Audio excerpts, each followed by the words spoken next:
Yeah, Chairman, point of clarification. Both President Clinton and Secretary Clinton were subpoenaed by this committee to come in for a transcribed interview. Is that correct? For a deposition. Excuse me, for a deposition. Chairman, I've been in these closed depositions a number of times in my time being on the Oversight Committee. I failed to see what President Clinton's talking about with respect to a dignified manner. Every time I've been involved in any of these conversations, even when it was former President Biden's son came in for one of those, and I'm not trying to bring up all the Hunter stuff, it's just a point I'm making. I think everybody just take the temperature down, relax. Even those closed-door depositions have always been held in a dignified manner. Members have had questions outside of questions from committee staff, but members on both sides of the aisle had an ability to answer those questions. Those interviews are recorded. The transcripts of those interviews are provided to the public. I fail to see what special accommodations President Clinton and Secretary Clinton were looking for. Chairman, can you help me understand this? Or even a ranking member. I'm really trying to understand. I'm not trying to make a point. We do too much of that here. I'm trying to understand, because if we're holding a new meeting to replace what the committee already requested. This may look like a procedural dispute over interviews and transcripts, but it's actually a stress test of congressional authority itself. What's really being tested here is whether the power to subpoena applies equally, or whether influence rewrites the rules. This raises broader questions about accountability inside a system that depends on compliance to function. In this video, we'll break down how a debate over process exposes deeper tensions between oversight, privilege, and the limits of political power. Balance of my time to the ranking member, Mr. Garcia. Thank you, Congressman Lynch. Mr. Comer, I just want to be pretty clear about two things, and one particularly something that you said. Let me just start by saying that you noted in your comments that your concern and your biggest concern was the issue of the transcript. And I want to just go back really quick, because you and I share respect for subpoenas. You and I share that we want the former president to answer questions. Is that correct? Correct. Great. And so does every other member of this committee. We want the former president to answer questions of this committee, and we want not just the former president, but everyone to follow subpoenas of this committee. So let's agree on that. But to be clear, President Clinton, the former president, has submitted a signed declaration. He's offered to sit with you and me and answer questions. He's offered to have staff in the room to transcribe and be there while those questions are being answered. And his request was to do it in a dignified way. Your concern, as you brought up in your last comments, was that he was unwilling to do a recorded transcript. That's actually also not true. And to be clear, there's been public reporting, including in articles that came out over the weekend, that they have not ruled out a recorded transcript. I want to ask the president questions. Chairman Comer, I want to ask President Clinton questions. Don't you?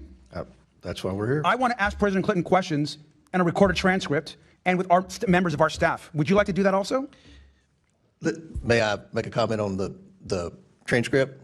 They have not agreed to a transcript. Staff notes are not equivalent. They've actually made public reporting. So they're wanting me to make note. They said, okay, Comer can take notes, but they've called us all liars, and you know how the Clintons have gone on offense, and look, they don't get to make the rules. We make the rules. Can I have the rest of my time back? Yeah, go okay, ahead. Thank you. I want to be clear, because this is an email actually that from the Clinton lawyers. You have this actually. To be clear, at no point were we opposed to the creation of a record of the interview, which is why we offered to allow the note takers previously. They go on. You have this email, sir. So I guess my question to you is, do you want to sit down and ask President Clinton questions? Actually, can I have my time back? We'll recognize Garcia, then Mr. Donalds will be next. So. Thank you. So my question to you, Mr. Comer, again, is if we want to actually ask questions of President Clinton, of which those of us in the minority want to do, then let's get him in. Let's negotiate a recorded transcription of that interview to further our investigation. I thank you for the yield, Mr. Lynch. Time's expired. Chair recognizes Mr. Donalds.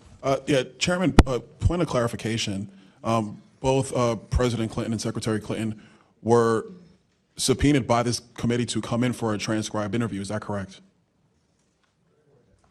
For a deposition. Excuse me, for a deposition.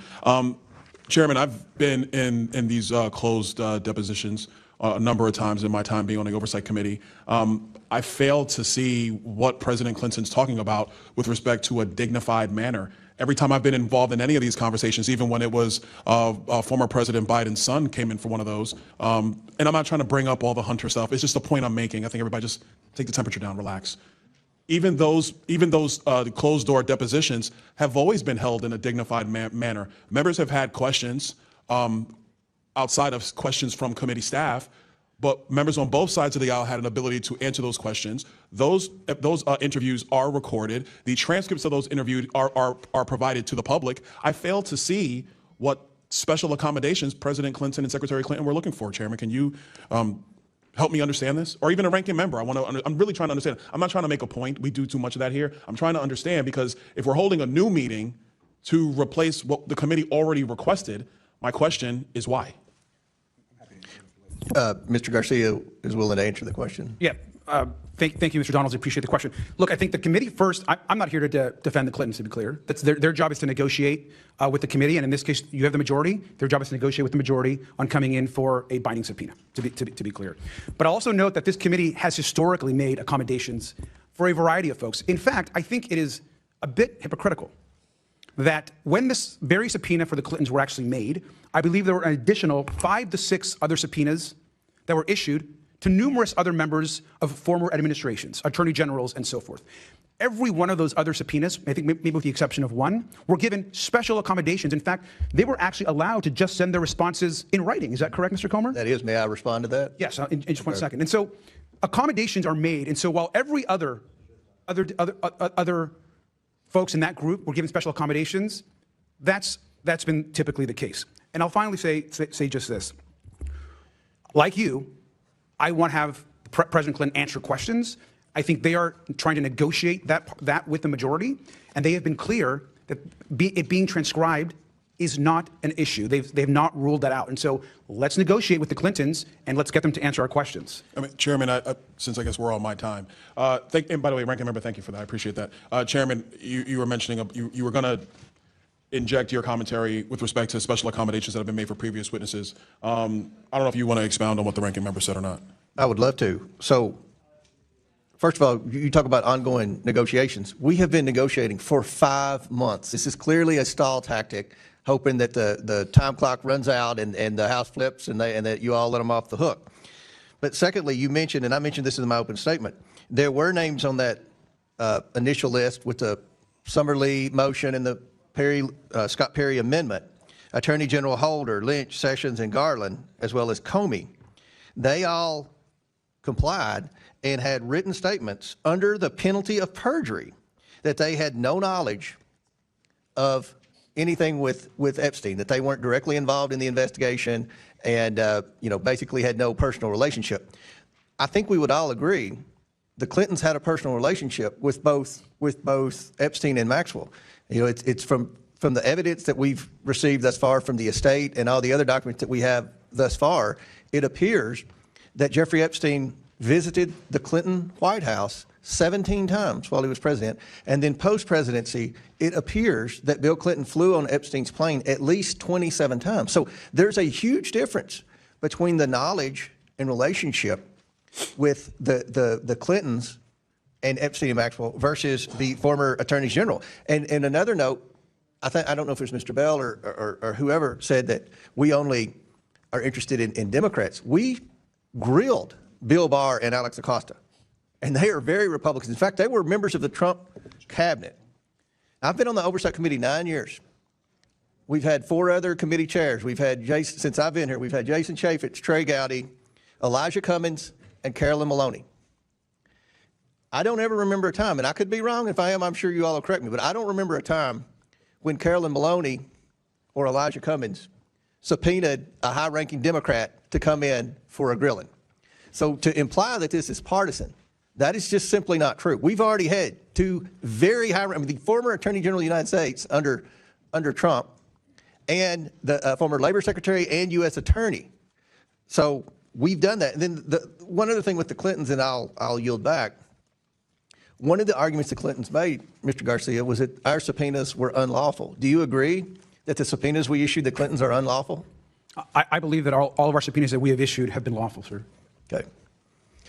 Just any other members seek recognition? Ms. Brown, sir. Ms. Brown.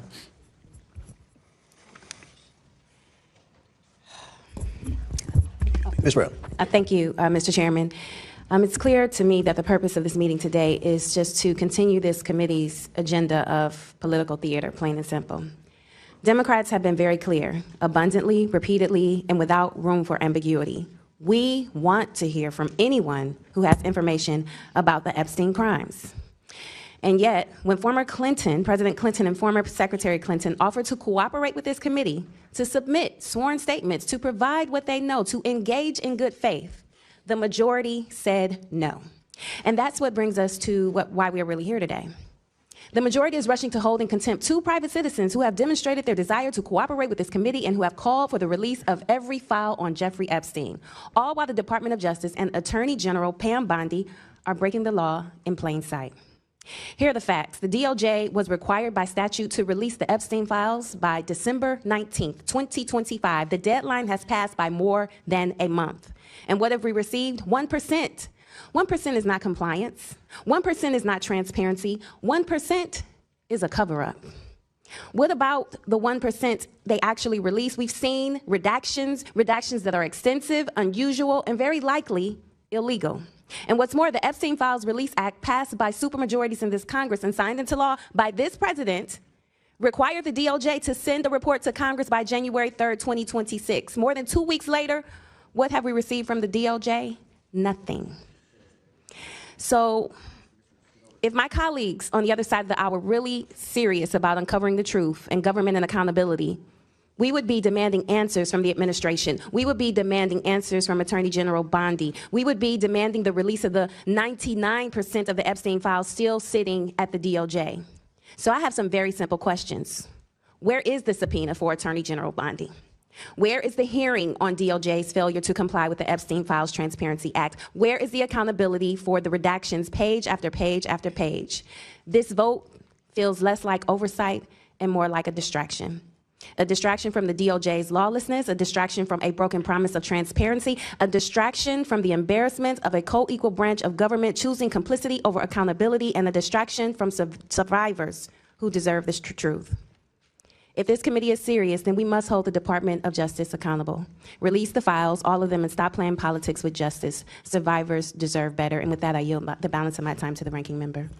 Thank you, Representative Brown. I just want to Chairman, I want to just respond to something that you said. I think it's important. First, I just want to... What we just witnessed was not a procedural disagreement. It was a moment where the quiet mechanics of power were dragged into the open. When Congressman Byron Donalds said, "I fail to see what President Clinton's talking about," he wasn't posturing.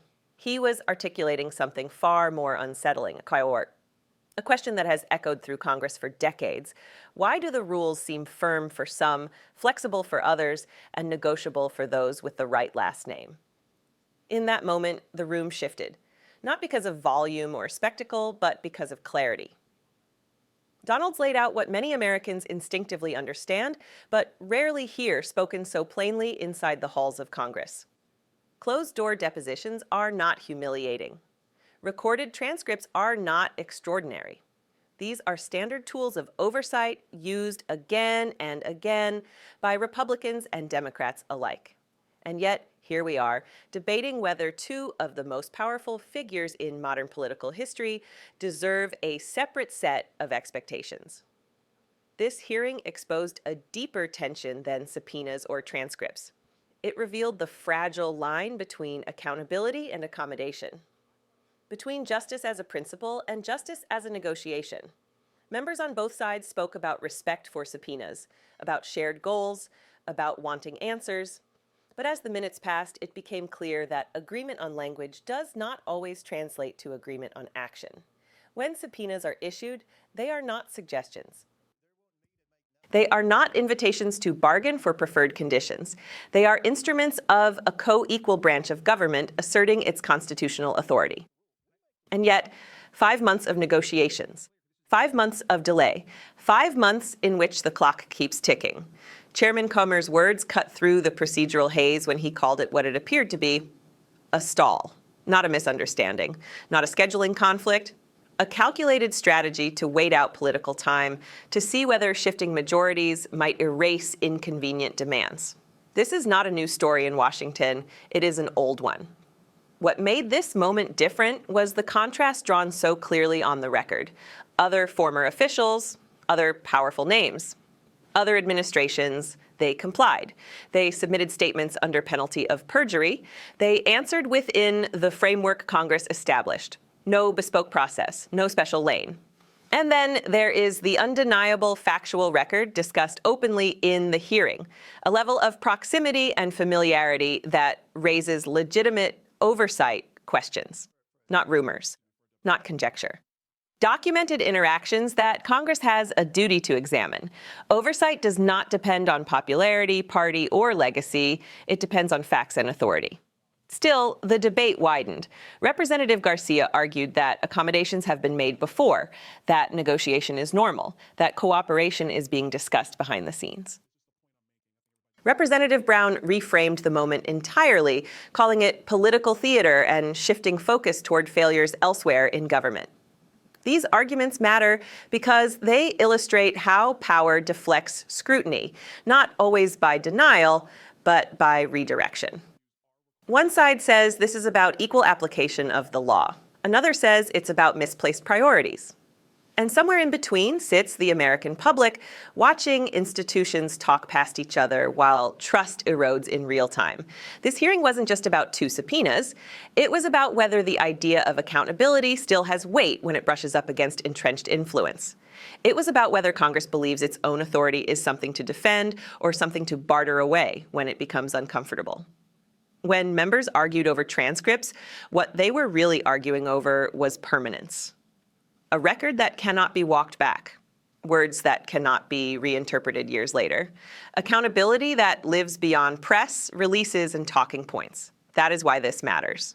A system that enforces rules selectively teaches citizens a dangerous lesson. That compliance is optional if your resume is long enough. That power, once accumulated, becomes insulation. And that justice is not blind, but situational. Yet moments like this hearing also reveal something else. They show that the mechanism for accountability still exists, that questions can still be asked on the record. That disagreement itself is proof the system has not fully surrendered. Congressman Donalds wasn't demanding spectacle.